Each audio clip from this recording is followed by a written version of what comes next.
Ken! All right, Ken. The whole world was rocked this week. Everyone knows about it. Game canceled. Damar Hamlin is a household name. I think for everybody listening, just level set the playing field here. As of what you've seen, what happened, very basically, what we think happened, what we don't know, and I think it's probably a good idea to talk about the things that we've come out today saying the positives of with Damar and why that is so significant. Three basic things. Level set, what happened, and why we think it's a good thing that happened so far. Medically. Okay. Well, before any of that, I just got to say, huge shout out to the first responders, the sideline medical team, because without them, no doubt he would not be alive today. And, it's all about early response. So how quickly you get to CPR, how quickly, you get oxygen, even though he's not doing it on his own. All of that, I mean, minutes down to seconds are important. So a little bit of misinformation out there. And I've heard it, like people are like, oh, he didn't have oxygen for 9 minutes. That's inaccurate. His heart was not beating. But when you do CPR, that is the purpose of CPR. By the way, CPR is a last second, or it's a last stand, essentially. You're doing CPR because the heart is not pumping. By definition, if you just walk away when someone's doing CPR, they're dead. Okay? You see it's super dramatic on TV all the time. That's not how hospitals work. That is last second. That's not, when you're doing that, you're out of options. So, the fact that they did it early, they did it well, all of that extremely, extremely important. If this was a normal person walking down the street, man, absolute bad news bears. You don't get to start CPR on him on time. That's when you get really poor outcomes. So, I'm sure everyone here has heard the term commotio cordis. Now, I'll tell you, that is something in med school that you go over for 30 seconds at the end of a cardiac trauma lecture. It's, interesting, but extremely rare. Since the 1970s, there's only slightly over 200 documented cases of it. Now, typically happens with, high intensity trauma directly to the chest. You typically see it in baseball, is where you see it. And what it is you get a direct trauma to the chest at the exact moment that one part in an EKG pattern starts. So you have a 20 millisecond window, extremely small, to get a very specific hit right to the chest. There's a reason why we've been watching football for years, and we are just now talking about this. It is extremely rare. When you guys were texting during the game about it, and I'm talking to you about injuries, I wasn't watching at the time. I was on baby duty, and I will tell you that immediately I go, oh man, this is a head injury. This is horrible. This is, worst case scenario, brainstem trauma, horrible outcomes. I'm starting to think to myself, hey, football's been fun while it lasted. Who knows what, if we watch somebody die from a head trauma. We've talked about a lot. We've talked a lot about the positives. Everybody keeps talking about the positives. Gripping hands, 50% ventilator, 50% him for breathing. Total response immediately comes in and says, writes on a piece of paper, who won the game. Let's talk about the cognitive piece that's supposedly still intact. You're very clear, and we've talked about it internally between us. He's not out of the woods. Definitely not out of the woods. I think people are like, oh, he's going to be fine.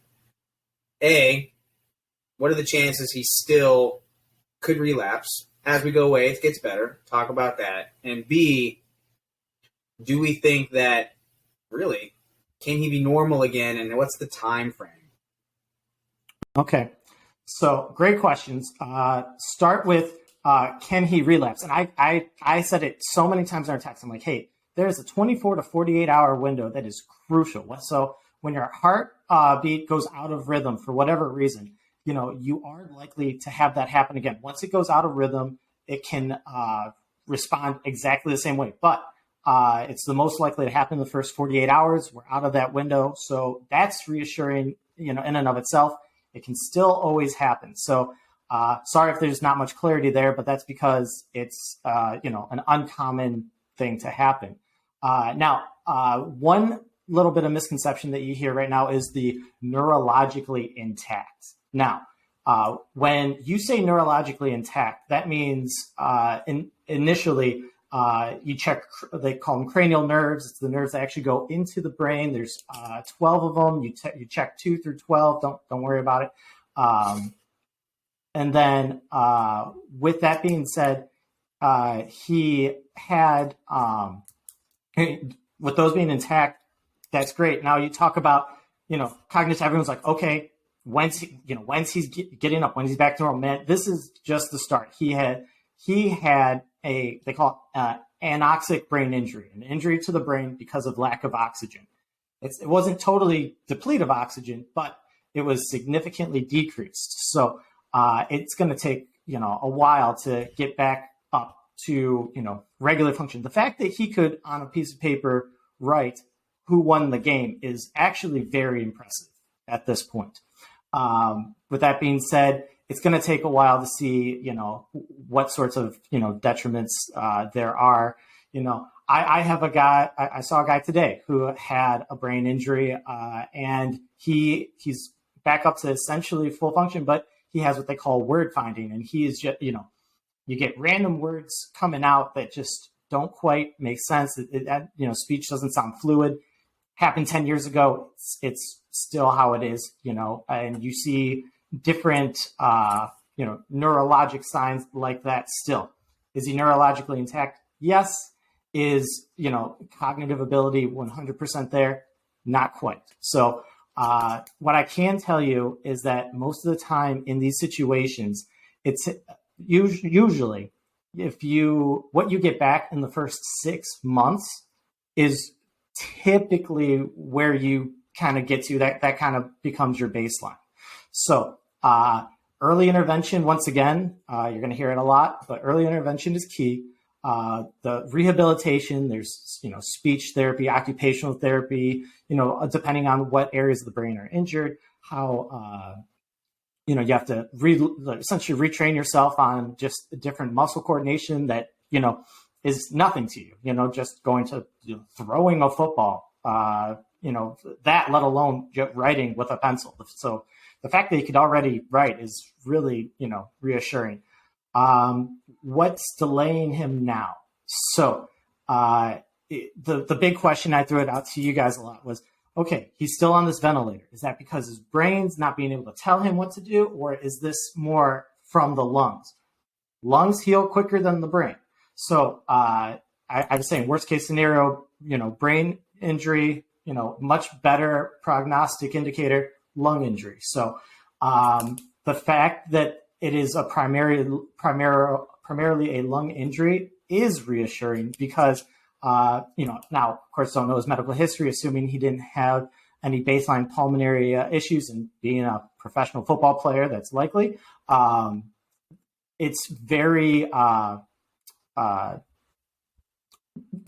don't know. I would say very good chances that he's going to make a much more fuller recovery. So the fact that FiO2 that everyone was talking about going from 100 to 50% means a whole lot more if the injury is from the lungs and not from the brain, which is looking like that's where he's at. So, yes, you'll still see it. Still in critical care. That means he's, in the, intensive care unit, the critical care unit. But because he's still, can't breathe without the ventilator, assuming I haven't seen any reports off of that yet. But, progressive improvement, step 1, getting out of the ICU. Step 2, getting out of the hospital, getting into rehab, and then kind of going from there. In terms of, back to full function for him, you're looking months to months, It's a little different. You hear comparisons to Ryan Shazier.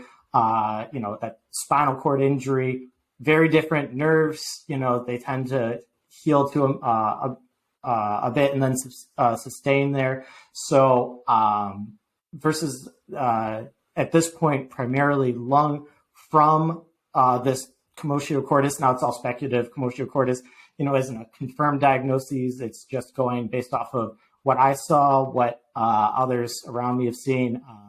But you very often can see lung injury from cardiac trauma, essentially. So, all right. So then two things. I think it's interesting that people want to compare it to commotio cordis or think it's commotio cordis because if you Google like any of the commotio cordises that like the things that we have seen on television, like there was one of a Hall of Fame hockey player who actually took, 100-mile-an-hour slap shot off the chest, did very similar, stood up, kept skating, fell on his face. Damar stood up, seemed like he was all there, fell backwards. So the question is, that guy came back 6 to 8 months and then had a pro hockey career. Chances of Damar, don't have to put a number on it. You can just say high, low, undetermined yet, of him actually playing football again.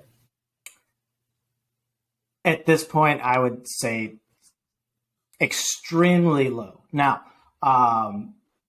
the commotio cordis generally has a 58% survival rate after the first 48 hours. So, like I said, once again, only 200 documented cases since 1970. So you're talking about a small sample size over a long period of medicine. Medicine's very different from back then. But with that being said, the things that would prevent him, you have to see where he's at in 6 months. That you have to see what sorts of like neurologic or brain, injuries sustained.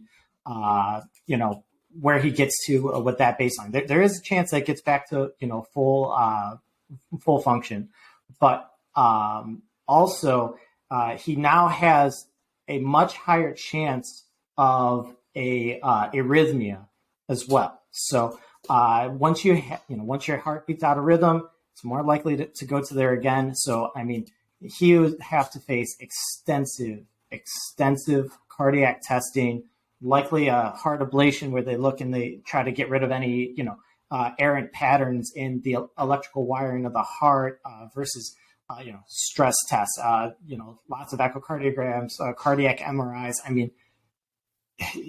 You have to make sure that structurally he's intact. I will tell you, I would put it at an extremely, extremely small chance. And then it's the whole psychological part of he was on a football field and his heart stopped. Do you want to get back out there? And sure. Yeah, would never blame anyone for not doing that. So sure. And Connor, as you know, as soon as someone starts playing timid, they're done. So it's hard to say. I'm not going to put anything against him. Yes, he's made some substantial improvements. He's, showing that he's a superior physical condition than just about anyone else who's had an injury like this. But at the same time, so I'm not going to put anything against him. Realistically, I would put the chances very, very minimally that he comes back. That makes sense. That makes sense. Last question. All right, so just to be clear, I actually got that question yesterday in my office, and I went, we're hoping that he still lives. You know what I mean? So putting it in perspective, I don't want to take anything away from him. Yeah, that makes sense. Yeah. All right, so last question. This is kind of tying into another hot topic. Tua brain injury versus potential Damar brain injury. Different things. Tua literally was pulled out this week because he couldn't remember a certain place on Monday as he was talking with Mike McDaniel. That's a brain injury. Damar basically dies for 5 to 9 minutes. Dude comes back and says, who won the game? Memory's all there. Is this as simple as Tua took an impact to a certain memory portion of the brain? Or is that like a swelling impact? Meaning, how can Tua not remember this stuff, play the rest of a game, and which means he probably had brain swelling at some point. Damar's probably got brain swelling, right? Like, how can you connect the dots at all between those two? They're different, but the same. So a concussion, by definition, is like a post-traumatic event or brain injury where there is no evidence of physiologic change to the brain. So by definition, I really cannot say, I'd actually have to go against brain swelling there. But, when you're talking about two different injuries, you're talking traumatic versus anoxic, which is metabolic injuries. So extremely, extremely different. So hard to say. And the levels of each, differ greatly. So unfortunately, point being, people are going to try and tie all brain injuries to the same and be like, well, Tua's back. Why can't Damar play again? And, they're different things. So point being, I just wanted you to be able to say they're different. All brain injuries are kind of unique in their own way. And don't expect Tua may never play again either. We still don't know. 3 concussions in a year is kind of a big deal. So it's a tough one, and the big difference is Hamlin's probably never, especially in his playing career, never going to suffer another, anoxic, lack of oxygen, or metabolic brain injury, ever. Versus Tua can always get a concussion. And either he has to make better decisions with the ball or get quicker, or else he's going to keep getting them. So, very different situation. There's, one way I can put it in perspective is there is no CTE, chronic traumatic encephalopathy. There's no correlation between anoxic brain injury and CTE, while concussion, it's huge. That's what you talk about all the time. So, if that puts you in perspective, we're talking way different tiers. Thank you so much for Connor. Thanks for the interview. I appreciate it. Yeah, the Connor and Ken show lives on. Let's do it. I don't even know why I'm here. Higgins forever. Later. Yeah. So big things. Damar Hamlin. Everyone's talking about the foundation he started.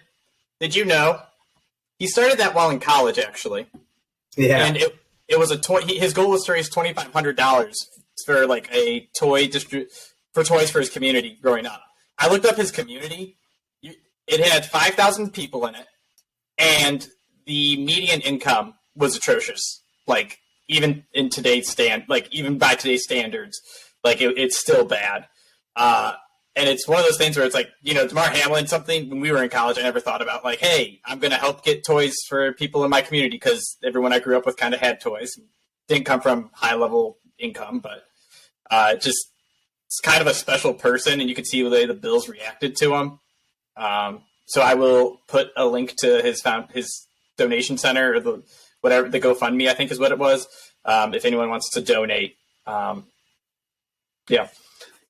So last thing before we move on, Ken's gone, but I was just going to bring up all the time we speak about how players, we hope they play, fantasy football owners especially. You're always pushing them to play. And then you remember things like this: Calvin Johnson, Luke Kuechly, Patrick Willis, 3 All-Pros, best at their positions, potentially at the time they retired, all retired young, I think 30 years or younger. Not even directly injury related, but just felt that continuing was not the right choice. And these kind of moments remind you why respecting that decision is kind of the right thing to do rather than questioning. You didn't mention Andrew Luck or Aaron. I forgot Andrew Luck. Aaron Donald is still playing, so we'll see if he continues. But you tried to retire at 29. Okay, all right. They talked him back in this year. And did they talk him back into it, or was he just was that contract negotiations? Who knows? But I'm at the point where I will not question NFL players. And the last thing I was going to ask Ken, I think I know his opinion, but he's gone. I'll let him speak for himself when the time comes. Would you let your kids play football? Because, again, there was nothing illegal about this play. It was just hard-nosed football. T. Higgins is a big, fast, strong guy, and Damar Hamlin just tried to get in his way. That's all it was. Yeah, and I think it's kind of ironic, but we were talking about this. I think you need to put things in perspective, too. We talk about concussions. We talk about the residual effects of those things. CTE down the line. The obvious joke right now is that Antonio Brown has CTE after he got hit by Vontaze Burfict. Fine, those are all things that happen. I think if you're going to lump one thing together, you could lump the other ones together. We were talking about soccer players getting hurt, getting concussions, having career-ending injuries. Same thing. Baseball players, Tommy John surgery, shoulders. Now, those are not the same thing in terms of brain injury or like what it looks like, but NFL is bigger than all of those, especially in the United States. I think if you're going to say, I don't want them playing football, you have to be real careful on why, and you understand why you're not, it's football. Is it because it's on TV and it's loud and it's crazy and you see people hit each other? Or is it really about the injury? Because you can make the argument to not go play baseball. Definitely not pitch if you're really interested in that, but or if you're really, scared of something like getting hit back and forth or from off of the bat. Soccer, blown out knees, blown out ankles, blown out. I mean, your quality of life is different because you're not talking about brain injuries. I get that. At the end of the day, statistically, though, you're looking at very fluky things. This was a very fluky thing. That's we don't know anything about the underlying condition of Damar. Was he predisposed to this? Ryan Clark had sickle cell, 5 years ago and couldn't ever play any games in Denver. Those are all things that we don't know anything about. I'm obviously biased. I played in college. To me, it was more important to.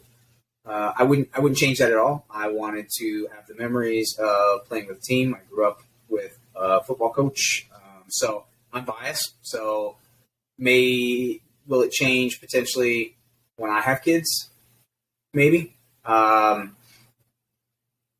just think that there is risk in everything, and if you're going to be afraid of the world, then I don't know if the world is for you. So there's a lot of risk. I think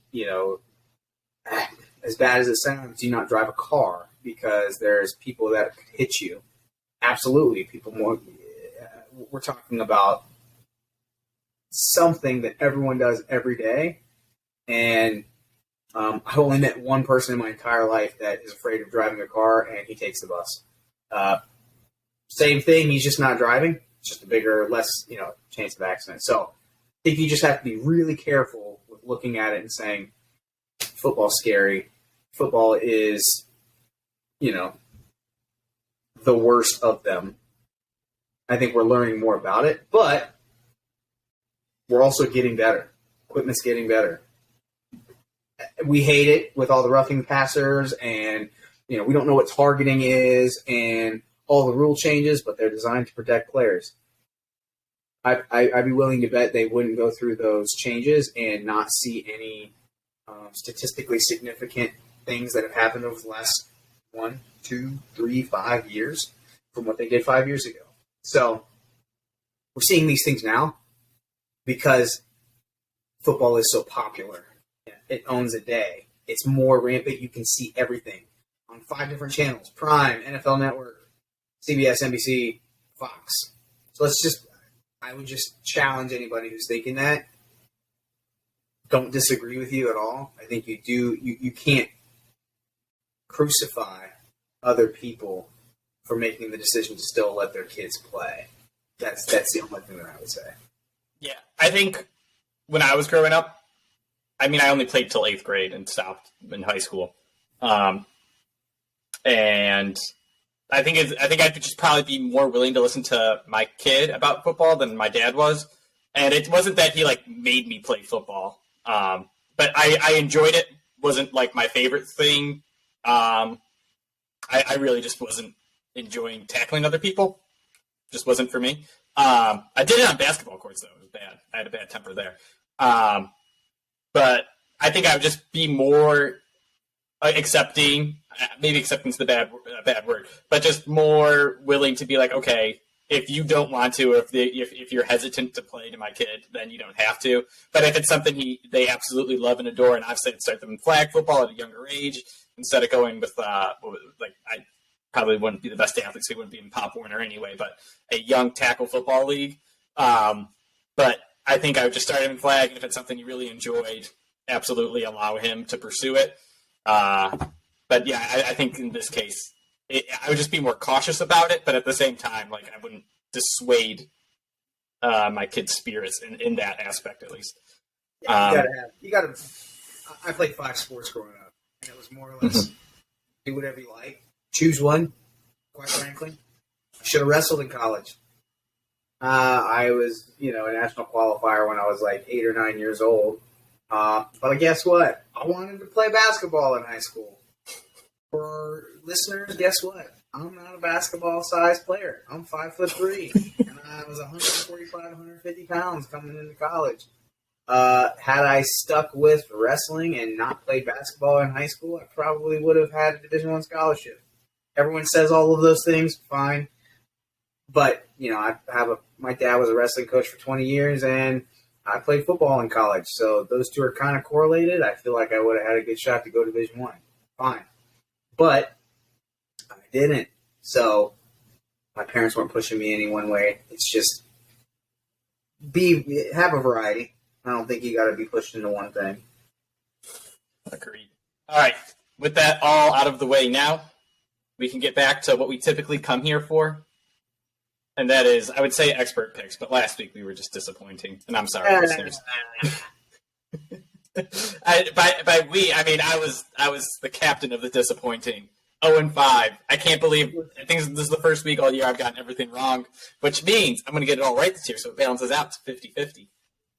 That's what I say every week, and it happens every time. I went 6-0, and then the rest. Actually, since I went 6-0, I've been 500 or worse. I think it was 3 weeks in a row where I was 500, and then since then it's been 3, and then whatever's left, 3 or 4 weeks in a row, I've either been 500 or worse. It's 500, 500, 500, worse, 500, worse. So we're looking great right now. All right, so here we go. I'm going to start off with my first pick. It's Detroit plus 4.5. Plus 4.5. The only reason I'm starting here is because this game has been kind of marked with controversy because the Seahawks game takes place before it, and everyone is saying, well, if the Seahawks win, the Lions have nothing to play for. And, it's unfair advantage to the Packers and whatnot. But I think that is just complete hogwash. First of all, this is a Dan Campbell-led team. We always talk about how Dan Campbell is I hate the term rah-rah guy, but I would say more I like the term manalytics versus analytics. So he comes out, he gets the guys going, and they get hyped up, and they play hard every game. So in terms of emotion and being in the game, I think they're going to come out just from their coach. Let alone, this is the Green Bay Packers. They kick the Lions' cans twice a year for the last since Aaron Rodgers has been there. The Lions got their first win against them this year, and now they have a chance to sweep them for the first time in who knows how long. So it is your rival. You can keep them out of the playoffs. You can beat Aaron Rodgers. You can prove that you're a legit team. And also you're all playing for your jobs because this team is now growing, and you want to prove, no, I'm part of the team that's going to be here next year that's going to make the playoffs. You don't want to get replaced because you had a bad showing in Week 18 because you didn't have your heart in it. This is If this was a Cliff Kingsbury team, I think they might slack because I don't see him as kind of the inspirational coach. Kyle Shanahan's kind of in that same vein, but you just can't do that to Dan Campbell. So I'm taking Detroit plus 4.5 on Sunday night. I'm probably going to look and see if when the Seahawks game ends, if this number changes. Because if everyone says that, Vegas will probably give Detroit an extra point or a 1.5, and you're looking at 5.5, 6-point spread now. So give me the Lions. I don't care. They're going to make this tough. They're going to play hard. And we've been all in on the Lions this year. Why change? Yeah, I would tend to agree with you. I actually would, if I was going to bet this game, it'd be the exact same pick. Only reason I'm not is because Green Bay is super hot right now. They've finally decided to do what they said they would do at the beginning of the year, started in game 1 and then haven't done it until 4 weeks ago. Run the ball with a two-headed monster correctly, and consistently. Aaron Jones is still good, and then you still have Aaron Rodgers, but some of it, speculatively, Aaron Rodgers dictates a lot of what you do. You just go with the good and you go with the bad, and it's good right now. So I don't know the playoff implications for them with the Seattle win, but I know the playoff implications for Detroit, and I know it's Dan Campbell, so I think they'll play hard. If this was 5.5, if this goes to 5.5 or 6, I'll probably bet it too, easily, because I don't think they lose by more than a touchdown if they do lose. All right. So what is your smash play of the week then? Man, I've been betting against Mac Jones the whole year, and now he's got to play Buffalo, and Mac Jones is going to be under a lot of pressure. Buffalo still has things to fight for. They still have things to play for. So if you'll notice, we are generally, besides, of course, the first picks that Phil has, we're generally going to pick games that have people still wanting to fight and something to play for. Other games, we're going to avoid like the plague, mostly because perfect example is nobody has Tampa Bay this week because we don't know how long Todd Bowles is going to keep Tom Brady in. Says he will. He's kind of a Dan Campbell type, but he also has to be not stupid and know he's got a playoff game to prepare for with Tom. So stay away from that game. That's another piece of advice. But here, this is a Josh Allen team. I also think we just spent, 30 minutes talking about Damar Hamlin. I think this group is actually not going to be distracted. I think they are actually going to be a little bit rejuvenated. They probably had some light practices over the last day or two. Got some great news. They're probably going to have 3 on the mind. I think anytime you have that, Josh Allen and Stephon Diggs, I think this team is going to be lit up on Sunday. And I think that they are going to blow out a Mac Jones-led team. And quite frankly, they still have to play for something here. They got to win this game. They are in the driver's seat. They got to win. And they get the one. So, I think it's very important here. All right. So my next pick, I don't know why I do this to myself, but it's like I picked the Vikings to go to the Super Bowl, and now I can't let it go, even though I know they're terrible. They are 12-3 with a minus point differential, but I'm coming back for more, baby. Give me the Vikings minus 7.5 in Chicago. So we talk about teams with stuff not to play for. Guess what? One of them is the Bears. They're the bottom of the barrel team. I don't think they can move up in the draft order. Yeah, I think they're pretty much set at 3. They're 3-13, and no one they won't move much. It might be a spot or two, but they're not getting a quarterback, which I guess I don't know. Don't put it past the Bears. They're dumb. So that's a great point. Anyways, I don't see them doing much.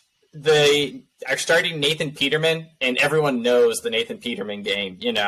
When the Bills started him over Tyrod Taylor, and he threw 4 interceptions and 2 touchdowns in the first quarter, but the 2 touchdowns were to the Chargers and not his team. So I am just against the fact that offense is going to do anything. We've seen that offense be atrocious with Justin Fields, and they need miracles out of him to make stuff happen. I'm talking 50-yard runs, 60-yard runs where I'm one-on-one with a DB or something, and I put a great move on him, and I'm gone. So their offense is going to be flat. I don't care that the Vikings defense is bad because that's how bad Nathan Peterman is. The only thing that scares me is the Vikings offense. For whatever reason, it is either flat or it's burning. Like, it is just Justin Jefferson lighting people up. KJ Osborne can, has that deep threat speed. Dalvin Cook apparently is turning into a boomer bust runner, which he, in my opinion, was not that for most of his career. He seemed more reliable for like a 5-yard carry. But now it's 20 carries for 40 yards, and then he'll bust out a 50-yarder. I don't think the Bears are good on defense at all. The Lions just lit them on fire and humiliated them. So I'm just going to stick with it. I think the Bears season, they mail it in. They don't care. And the Vikings come out. They are still trying to play for, hopefully, home field advantage in the second round of the playoffs. I know they're competing with the 49ers for that spot, and the 49ers are 14-point favorites, but at least they play early in the day so they don't see the outcome. I hate myself for doing it, but I'm sticking with Captain Kirk. They hold on, and they're just going to beat down the Bears. Listen, I'm sitting here thinking, yes, I'm in agreement, and there's a chance people who are listening, I end up picking this by the time we get there because I hate Nathan. By Sunday at 1 o'clock. But this potentially is a principal non-bet here. I cannot bet on Kirk Cousins late in the season. I just can't do it. The good news is it is the 1 o'clock window. It is It's not 4 o'clock or later. Like, I get it, but my goodness, just atrocious last week. It'd be interesting to see a stat on how he rebounds from terrible games. I bet it's kind of probably up and down. I don't know. There's a chance I bet this, and then there's a chance I kick myself and kick Phil for convincing me. For talking you into it? Yeah, maybe. I don't know, man. It's a tough one. But anyways, speaking of things that I've been on all year long, man, I'm actually going to go with Tennessee +6 here. All right, so Tennessee +6, they're playing the Jags. I don't think they win this game. Let me be clear. I don't think they win this game. However, they have Derrick Henry. He's back. He's healthy. He got a week to rest. I think that was some fake injury that they had on the injury report. Josh Dobbs started. It took some stones for Vrabel to start. Josh Dobbs never started a game, never played more than like 6 passes or something like that in a game. He looked decent last week against the Cowboys. That game was ridiculously close for like 3.5 quarters, and then all of a sudden the wheels kind of fell off.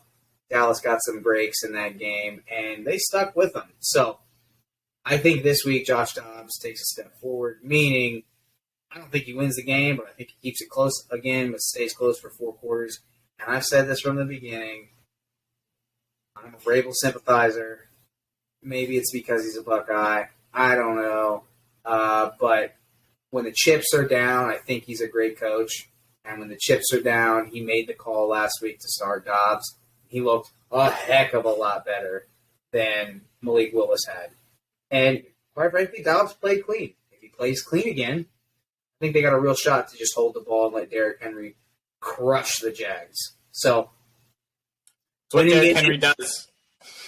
Yeah. He had like 100 yards in the first half last game, but he got stopped for 20 in the second half. I have the under. I have the under in this game. Kind of to what you said at +6. That is going to hit more if the under hits. And the Jags, I don't know. I love Doug Peterson. He's done a phenomenal job coaching since, they figured out how to get the best out of Trevor Lawrence and adjust his, drop back and things like that. I think Tennessee comes out and I think they play hard, they play physical, they get the rah-rah or the manalytic side of it from Mike Vrabel, and they make this a tough, gritty game. It is not going to be a Jacksonville throwing all over him, Evan Ingram getting 120 yards and 2 touchdowns again kind of game. I also, though, think Tennessee's got nothing on offense besides what's going to be a 75-yard or 60-yard touchdown from Derrick Henry that I know is going to happen. He's going to stiff arm 4 Jaguars, and he's going to be going off to the races. Besides that, I think it's going to be flat. I think it's going to be low scoring. I could see this, being one of those like 17-13 games, maybe something like that. Real low scoring, real physical, but at the end, like you're going to watch the Titans in the second half, and you're just going to say, They had the ball 6 times, and they got 20 total yards in the second half because they got nothing going because they just don't have the passing attack to do it. So, Connor plus 6. Yeah, I don't think the Jags repeat last week as their defense performance. They played Houston, and they got like a fumble recovery 6. Trevor Lawrence had like a couple of picks last week, no touchdowns thrown.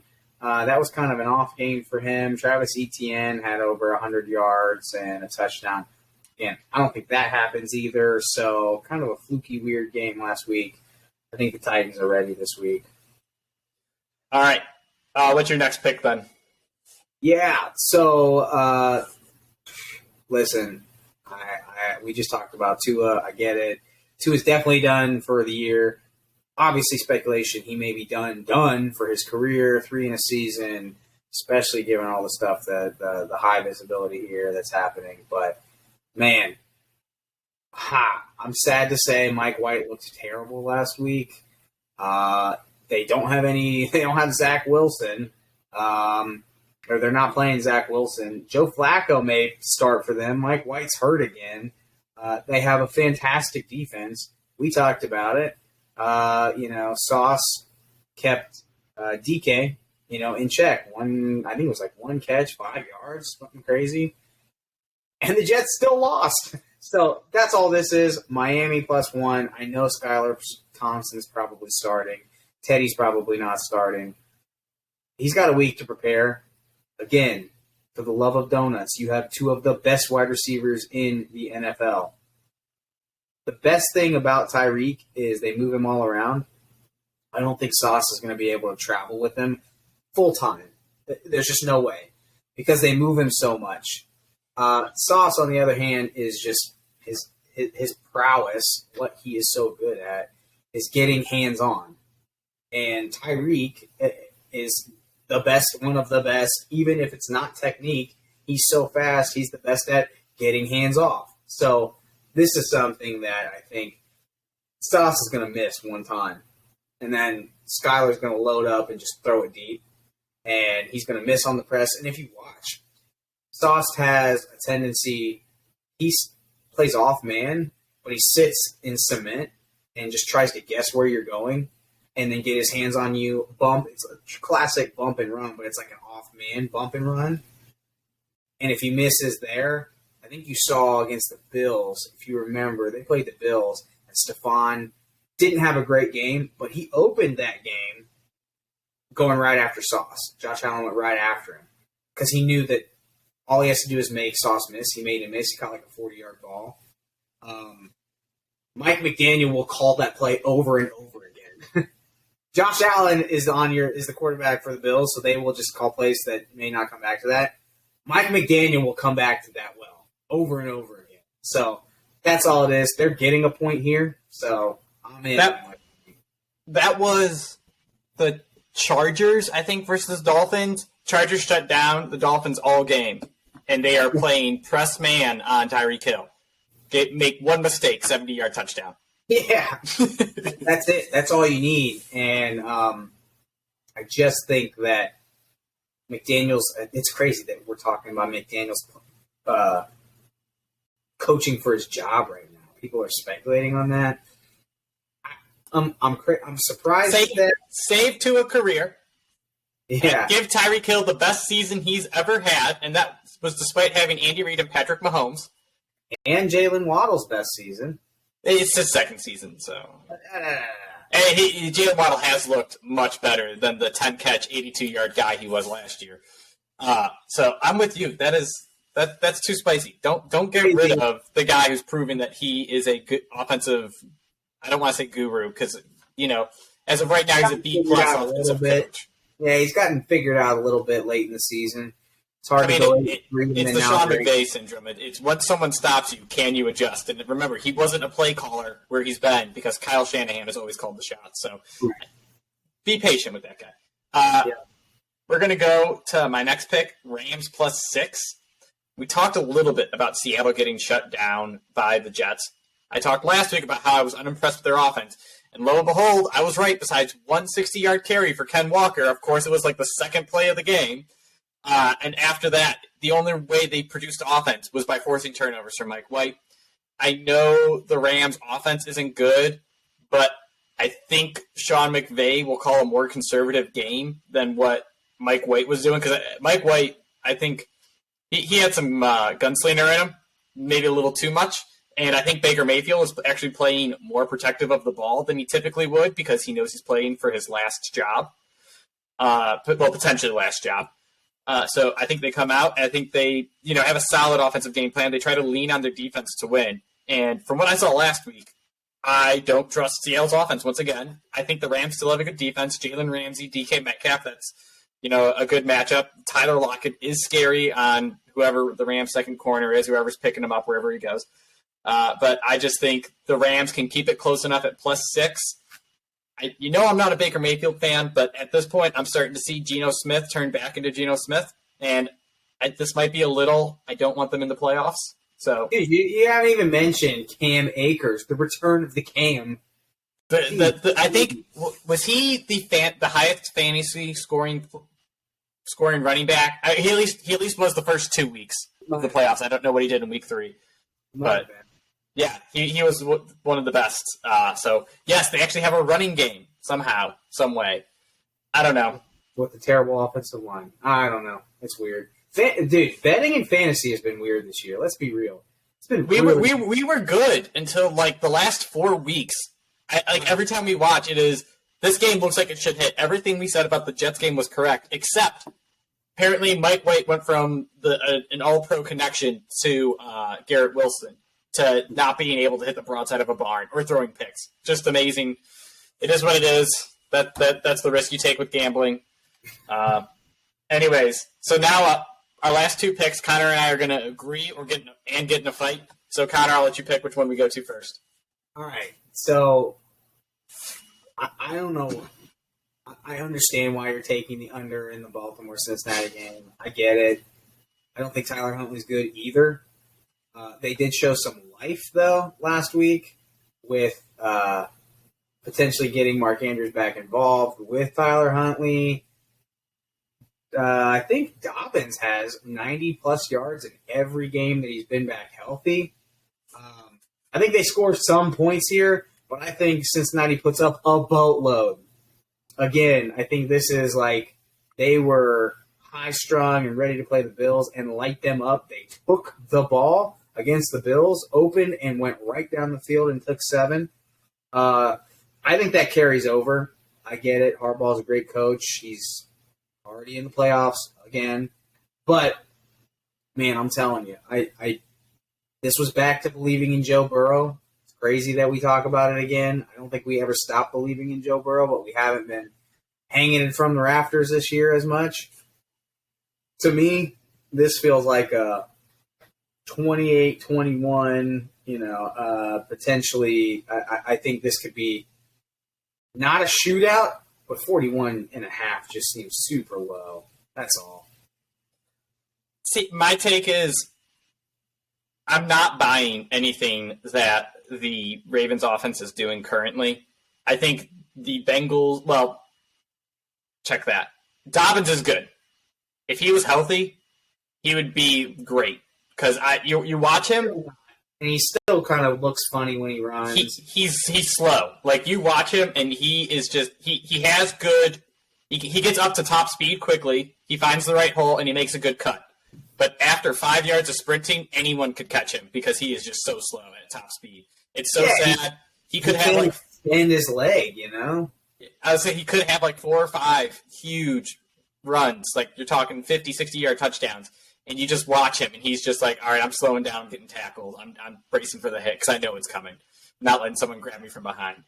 So I am just – the Bengals defense, that's what they're good at. They are good everywhere except for on the corners because Chidobe Awuzie is out. I harp on it, and I want to see the Bengals play a team with a good set of receivers. I was looking forward to it Monday night. Unfortunately, we didn't get to see that play out. But I'm just not buying a team – that can't throw the ball well is going to move the ball on a defense that is strong 9 out of 11 players. And then the Bengals, we talk about it all year. Zach Taylor, he coaches him. He coaches to escape with a win rather than smash his opponent. If they are up 24-3, I can see this becoming a Joe Mixon 30-carry, 90-yard game, and it's just boring. It's sluggish, but Tyler Huntley's not going to do much to strike back. I believed in him for a little, but that's gone. I like the Ravens. I want Lamar back. I think they have a good playoff like a good defense for the playoffs. They can make an interesting wild card game, maybe get a win. I don't think they're a Super Bowl team until they get a new, outside receiver. But I like them. I don't like them against what I think is, a top 3 Super Bowl contender right up there with the Chiefs and the Bills. So I think it's just going to be blowout Bengals, but still low scoring. So I guess I could take Bengals -7. I'm starting to talk myself into that pick, actually, where it's like I believe the Ravens are going to score so few points that the Bengals will hit that. All right, we wrap up now with the most awkward bet of the week: Houston +2.5 against the Colts. Houston is locked in for the top pick, which means they can come out and they can play hard. So, one reason I got them. Connor, why are you taking them? Because the Indianapolis Colts hate Jeff Saturday. That's it. I can stop talking now. That's it. They quit. They're done. They do not want him. They want nothing to do with him. The guy got a chance that nobody else probably. You could say other people wanted, but nobody was like, man, I'm taking that team with a crappy quarterback situation. My running back has been hurt heavily this year, my all-pro running back. Nobody was walking in there like, yo, I'm trying to get this job for the Indianapolis Colts. Then they were like, yeah, Jeff's around. Let's have Jeff be the coach. He's a consultant. I mean, it's kind of a joke situation. And at the end of the day, I don't think Lovey's going to be back, so he's going to want to go out on a high note. The players like him. Players like Lovey Smith. He's always been a guy who's been loved by his players. But they're going to play hard for him. And again, Indy's defense is good, but man, oh man. Sam Ellinger, I'm pretty sure, is starting. Jeff Driscoll, Sam Ellinger shootout. Love it. Davis Mills mixed in there. Let's go. I 2.5 for a team that actually likes their coach versus a team that wants to get away. I'll take that. Yeah. I mean, you got to remember, before last week, we were talking about how the Texans were coming out and they were playing everyone tough. Lost to the Cowboys by 4, lost to the Chiefs in overtime, beat the Titans, and then got smacked by the Jaguars. Excuse me. I just don't know what happened last week, but I think they come out. I think they play hard, and the Colts just look lost. It's just complete lack of leadership and structure. I mean, they fired their offensive coordinator, then they fired their head coach, both of who ran the offense. It got to the point where they asked, I think there was the QB coach, to call the plays, and he said no. He's like, I am not going to be associated with the mess that we are getting into. And after 2 weeks of them being cute and like keeping up with teams that they shouldn't have been, boom, back into a pumpkin and just getting smacked around by people. I mean, they gave up that huge comeback to the Vikings, and since then, what was that game? 20 or 33-3 or something? And since then, they haven't even scored yet. I thought it was 33-0 at one. I have no idea, but I'm just looking at it. Since that point where they were up, their point differential, you're talking -17, -28, -33 minimum. That's like you're averaging losing a quarter by like 10 points. It's ridiculous. So give me the Texans. They at least are, when you watch them, you can at least say they're buttoned up, they play hard, and they, again, these are guys playing for their jobs. The Colts don't feel like guys playing for their jobs. They feel like guys that are just like clocked out, get me to the off season. Waiting on their next coach is what they're doing. Speaking of waiting on their next coach, if you have time, I know we've been talking a lot. We started with Hamlin and then worked into picks. Do you want to talk Derek Carr at all? Listen, the writing on the wall from Jim Irsay is randomly that he's going to pick up literally anybody at the end of their career. They showed a stat, like they showed the 7 quarterbacks that have played since Andrew Luck left, and it's just 3 guys like on the tail end of their career. Some of them do okay. You know, Phillip Rivers did okay. Jacoby Brissett did okay. Brian Hoyer. Wentz had 27 touchdowns and 7 interceptions. I mean, it's just a weird organization. It's kind of like Robert Kraft light, and kind of like a mix between Robert Kraft and Al Davis, and not Al Davis, his son. No, it is Al Davis, isn't it? Is it Al Davis Jr.? Yeah. So it's kind of a weird organization. I would like to see him, you know, I'd like to see Derek Carr get another chance. And that dude has had like 20 different offensive coordinators and head coaches. I think he doesn't get a fair shake. I'd like to see him somewhere else. I don't know if it's Indy. Indy's got a decent roster. I mean, they have a decent roster. And if it wasn't the fact that this is their MO, take an old quarterback and suck, I would like to see him in Indy. I just don't know what their whole situation looks like right now. I'd rather Are you ready for the QB trade? Send him to the Jet. Are you ready for the QB trade? Derek Carr to the Buccaneers, Tom Brady to the Raiders. Yeah, I've heard rumors of that. I've heard rumors of Miami. I've heard rumors of San Francisco. But listen, I'm telling you, what the domino that has to fall first is, where does Sean Payton go? And Sean Payton wants to go to Arizona, Dallas, or what was the third one? There was a third one that he had also chosen. Now, Denver is a wild card. Supposedly, he's not going to Denver. I'm not sure I believe it, because Vic Fangio is who he wants to be his defensive coordinator. Supposedly, rumors. And apparently, Denver hates Vic Fangio because he wasn't a good offensive coach. I'm not buying it because Sean Payton is the offensive coach. Vic Fangio is a great defensive coach. I'm not buying that Denver won't take him back. I think if he goes there, you see the coaching carousel kind of move around, and then that takes people off the board, and then you could see somebody else go to Indy that maybe Derek likes. I don't know. So yeah, the big rumor, John Harbaugh? Jim Harbaugh? Yeah. That'd be a blessing for your Buckeyes. Would be, but only for the last 2 years. And then wild card, C.J. Stroud ends up in Indy with Jim Harbaugh. Crazy. Oh, that's right. I've seen that Bryce Young is the expected first pick, which I'm expected to go to Houston. C.J. will go next. Well, it's one of those things, because I listened to Sean Payton talk about it, and he's just like, his opinion is, in your first 15 picks, you have to get someone who is a prototype player. And he just says that because he's like, you can't have those underlying risks associated with, this guy does everything, but can he play NFL football at this level? And, we see it with Tua, where just injuries are stack up on him.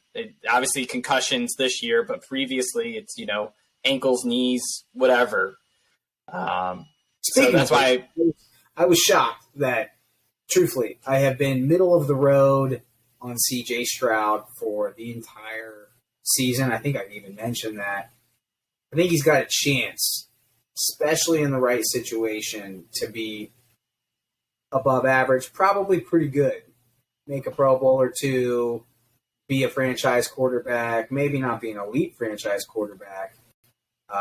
But he's got, again, all the tools. He actually showed some grit, some hustle, some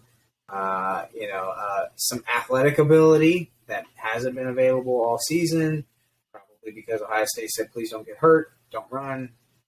They let it loose against Georgia, and he looked really good. So, I was going to say, that was his best game of the year against the best defense he played. Yeah. But my point is those are the games. I mean, Sam Darnold he changed his kind of perception at that USC Penn State Rose Bowl, right? Where he came out and he shredded what was, a top 10 team and looked phenomenal. So I actually do. I thought the same thing when I watched him play. I'm like, okay, that dude he either locked himself up as a top 2 pick and maybe even worked into the number 1 conversation. Sure. But yeah, it just makes me so mad because when you look at the teams drafting at the top, the ones that need quarterbacks are AFC quarterbacks, and that's the better conference already. Can we get some good quarterbacks in the NFC? We're watching Geno Smith and Jared Goff and talking about it like they're the best of the best, and they get run out of town from other teams. They're going to pick up. Man, I'm telling you, if that Derek Carr to the Rams for 5 first-round picks. Yeah, they need it. If the Anthony Richardson kid from Florida falls to Detroit, they're going to have a serious conversation about picking him because they've already said we're going to extend Goff. Fine. Richardson needs 2 years minimum to be remotely good or what you think is good. You might take him. If he falls late in the first round or early second round and to the Lions, you might take him if you've got a good quarterback situation. Alex Smith. Now, I'm comparing Jared Goff to Alex Smith. I get it. And Patrick Mahomes is light years better than Anthony Richardson. But maybe an extended Alex Smith period. 2 years. I could see, actually, Alex Smith and Jared Goff are kind of fitting the same mold. Alex Smith led his team on deep playoff runs. Jared Goff did the same thing. Both kind of journeymen, made other teams look good. I like that analogy. Makes sense. All right, we will talk about all this stuff way more in the coming weeks with the playoffs. We're going to have less games to talk about. That means a whole lot more off-season topics. Players moving, draft analysis, speculation, hot takes. Aaron Rodgers to the Buccaneers. Maybe not. All right. It won't be that spicy. But thanks for listening. Again, like, comment, subscribe.